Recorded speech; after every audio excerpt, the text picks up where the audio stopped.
The last letter, learn vocabulary through stories. Emma stood outside her grandmother's old house and looked at it for a long time. The house was small, with white walls and a red roof.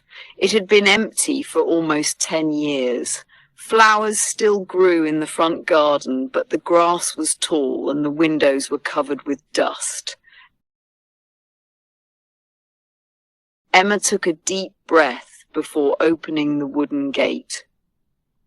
"I can't believe I'm back," she whispered. Whisper. It's a verb.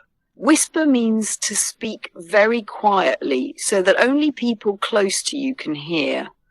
When you whisper, you use a very soft voice instead of a normal speaking voice. For example, she whispered a secret to her best friend. Please whisper because the baby is sleeping. She had spent many happy summers here as a child. Every morning her grandmother would make breakfast while birds sang outside. Every evening they would sit together and watch the sun go down. Now the house was silent. Emma unlocked the front door. It opened with a long, slow sound. Inside, everything looked almost the same. The old clock still hung on the wall. The small sofa was still beside the window. A blue blanket was neatly folded over one of the chairs. Fold, fold. It's a verb. Fold means to bend something, usually cloth or paper, so that one part covers another part. When you fold something, you make it smaller or neater by putting parts together. For example, she folded her clothes and put them in the drawer. He folded the letter carefully before putting it away. Emma smiled. It feels like you never left. She walked slowly through each room. Dust covered every table. Small drops of water began to drip from a broken pipe in the kitchen. Drip, it's a verb. Drip means to fall in small drops of liquid. When water or another liquid drips, it falls slowly, one drop at a time. For example, water was dripping from the wet clothes. The broken tap started to drip during the night. She found an old mop standing in the corner and quickly cleaned the floor before the water could spread across the room. Mop, it's a noun. A mop is a tool with a long handle and a group of soft pieces at the bottom used for cleaning floors. You use a mop with water to remove dirt from the floor. For example, she used a mop to clean the kitchen floor. The janitor carried a mop after the room became dirty. Spread, spread, it's a verb. Spread means to move over a larger area or cover more space. When something spreads, it becomes bigger and reaches more places. For example, the fire spread quickly through the forest. She spread butter on her bread. When she finished, she laughed quietly. Grandma would tell me to clean before doing anything else. Emma continued looking around until she reached the bedroom. Everything was neat. The bed was made. The curtains were folded carefully. A small wooden box sat on top of the bedside table. She didn't remember seeing it before. Curious, she opened it. Inside was an old letter. Her name was written on the front. Emma's hands shook. My grandmother wrote this for me? She carefully unfolded the paper. The handwriting was old but easy to read. Dear Emma, if you are reading this, it means you finally came back. There's something important I never told you. Before you sell this house, please visit the old village square. Find Mr. Thomas. He knows the rest of the story. Emma stared at the letter. Who's Mr. Thomas? She looked around the room, hoping to find another clue. Nothing, only silence.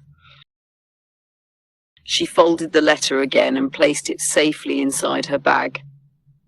I guess I have no choice. The village square was only 15 minutes away. As she walked through the village, many local folks smiled and waved at her. Folk, it's a noun. Folk means people, especially people from a particular place or community. It is often used when talking about local people or ordinary people. For example, the village folk welcomed the visitors. Folk in this town are very friendly. Some of them remembered her from years ago. "You're Mary's granddaughter," an old woman said kindly. Emma smiled. "Yes, we're happy to see you again." The woman looked at the letter in Emma's hand. "Are you looking for Mr. Thomas?" Emma stopped walking. "How did you know?" The old woman smiled but didn't answer. Instead, she pointed toward a small bakery across the street. "He's there every afternoon." Emma thanked her and walked toward the bakery. The warm smell of fresh bread filled the air. Inside, an elderly man was reading a newspaper. He looked up as Emma entered. "You must be Emma!" She blinked in surprise. "How does everyone know my name?" The man laughed. "Your grandmother talked about you all the time." Emma sat down across from him. "I found this letter." Mr. Thomas nodded before she could finish. "I've been waiting for this day." He slowly reached into his pocket and placed a small silver key on the table. "This belongs to you." Emma looked confused. "What does it open?" "I can't tell you." "Why not?" "Because this isn't my story to finish." Emma leaned forward. Lean, it's a verb. Lean means to move your body in a direction, often by resting against something or moving closer. When you lean forward, you move your upper body closer to something. For example, she leaned forward to hear him better. He leaned against the wall and waited. "Please." Mr. Thomas gave her a gentle smile. "Some answers are only meaningful if you find them yourself." Emma sighed. "I was afraid you would say something like that." He laughed again. "Your grandmother said you never liked puzzles." Emma picked up the small key. It was old but beautiful. A tiny flower was carved into the top. "There is one more thing," Mr. Thomas said. "If you ever feel like giving up, remember one thing." "What?" "Your grandmother was the most determined person I have ever met." Determined, it's an adjective. Determined means having a strong decision to do something and not giving up. A determined person keeps trying even when something is difficult. For example, she was determined to finish her book. He is determined to become a better player. Emma looked down at the key. She remembered her grandmother's smile. She remembered how she never stopped helping people, even when life became difficult. A small smile appeared on Emma's face. "I want to finish what she started." Mr. Thomas nodded proudly. "I knew you would." Just then the church bell rang. Almost on cue, the lights inside the bakery went out. On cue, it's an expression. On cue means happening at exactly the right moment, often when someone expects it to happen. It is like something happens at the perfect time, almost as if it was planned. For example, the actor appeared on cue when the music started. The baby started crying on cue as soon as we sat down. Everyone looked toward the window. Dark clouds had covered the sky. "It looks like rain," someone said. A loud gasp came from outside. Gasp because of surprise, fear, or shock. People often gasp when something unexpected happens. For example, she gasped when she saw the surprise. There was a gasp from the audience. A young boy rushed into the bakery. "The old bridge!" he shouted. "It's starting to fall." Everyone inside the bakery stood up at once. Mr. Thomas looked at Emma. "We have to go." The rain began only a few seconds later. Water dripped from the roofs as people hurried through the village. Drip, it's a verb. Drip means to fall in small drops of liquid. When water or another liquid drips, it falls slowly, one drop at a time. Water dripped from my wet jacket. Rain dripped from the leaves after the storm. Emma and Mr. Thomas ran toward the old bridge. When they arrived, several villagers were already there. The bridge had not fallen completely, but one side was badly damaged. A delivery truck was stuck in the middle. Stuck. It's an adjective. Stuck means unable to move or escape from a place or situation. When something is stuck, it cannot continue because something is stopping it. For example, my car got stuck in the mud. She was stuck in traffic for an hour. The driver looked frightened. I can't move, he shouted. The wooden boards under the truck made loud cracking sounds. We need to help him, Emma said. Several people hurried forward. Mr. Thomas pointed toward a long rope. Bring that here! Emma picked it up, while two men tied one end around a large tree. The other end was thrown to the driver. Hold on tightly, someone shouted. The driver climbed out of the truck carefully. Every person pulled together.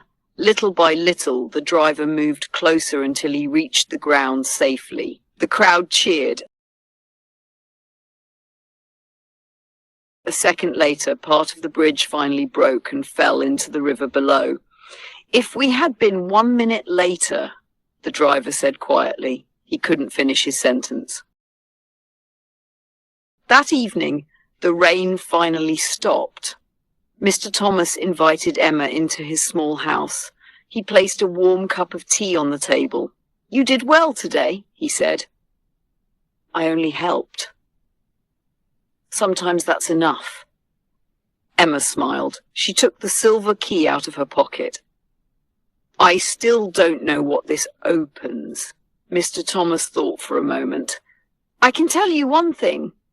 It isn't hidden in this village. Emma looked surprised. Then where is it? Your grandmother once owned a small cabin beside Crystal Lake. I remember that place. There is something waiting for you there. Emma carefully folded the letter and placed it back inside her bag. I'll leave tomorrow morning. Mr. Thomas nodded. I think that's the right decision. The next morning was bright and cool. Emma packed some food, a bottle of water, and a flashlight. Before leaving, she tried to contact her older brother. Contact. It's a verb. Contact means to communicate with someone by calling, messaging, or speaking to them. When you contact someone, you try to reach them. For example, I contacted my friend to ask for help. Please contact me if you need anything. He answered after the third ring. Emma, is everything okay? I think so. You sound tired. I found Grandma's letter. There was silence. You actually found it? He asked. Yes, and now I'm going to the old cabin. I'll come with you. No. Why not?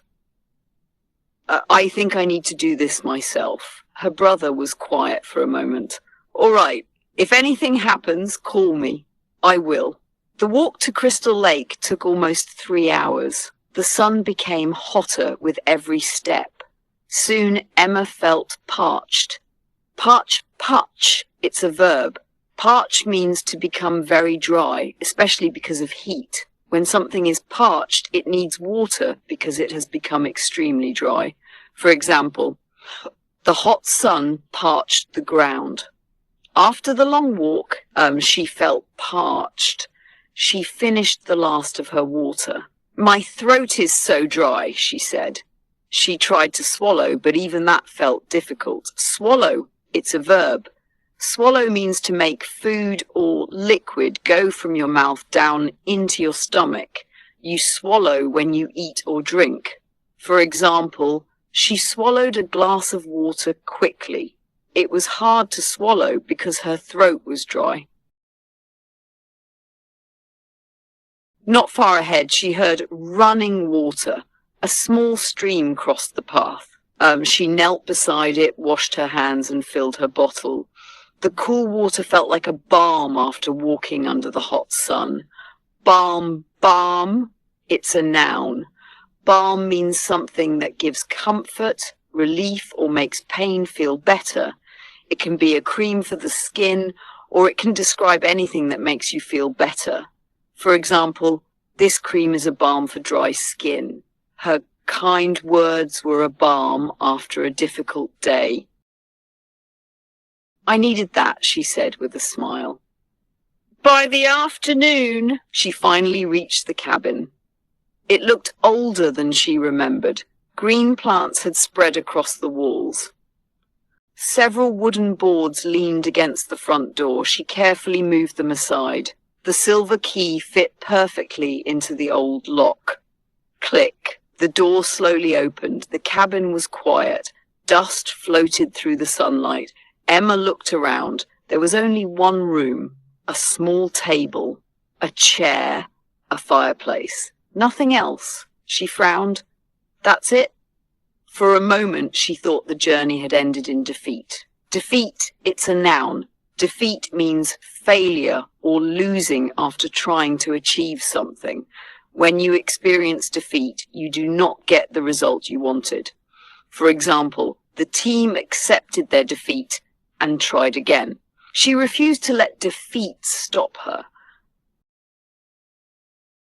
Then she remembered something. Her grandmother always said, "The answer isn't always where you're looking."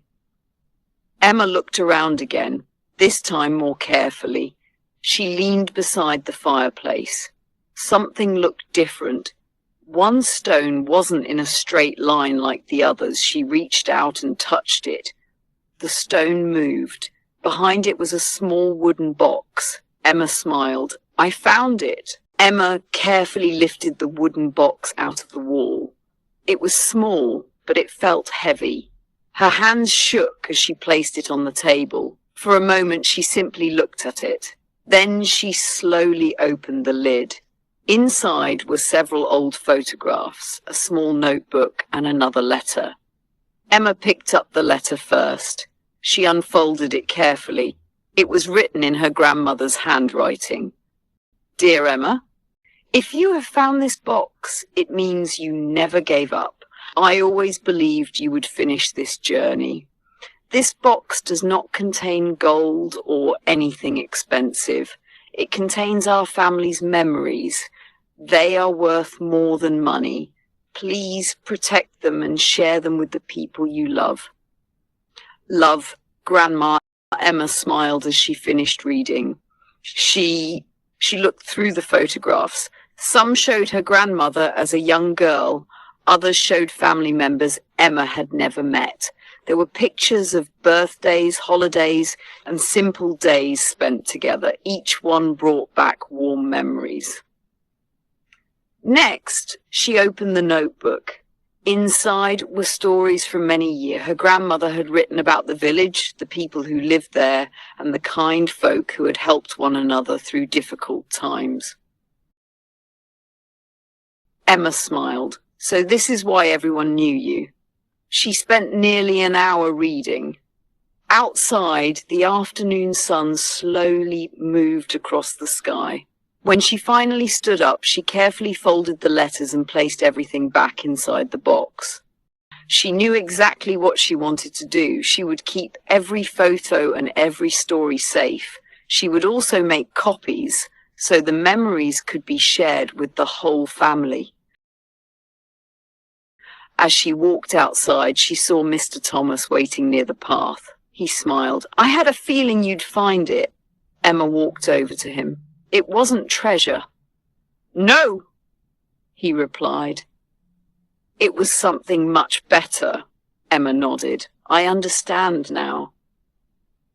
Mr. Thomas looked toward the lake. "Your grandmother never wanted people to remember her because she was rich. She wanted people to remember her because she was kind." Emma smiled. "And they do." The two of them began walking back toward the village. The evening sky turned orange as the sun slowly disappeared behind the hills. A cool wind moved through the trees. For the first time in many years, Emma felt completely at peace. She had started the journey looking for answers. Instead, she had found something far more valuable. She had found the stories, love, and memories that would stay with her forever.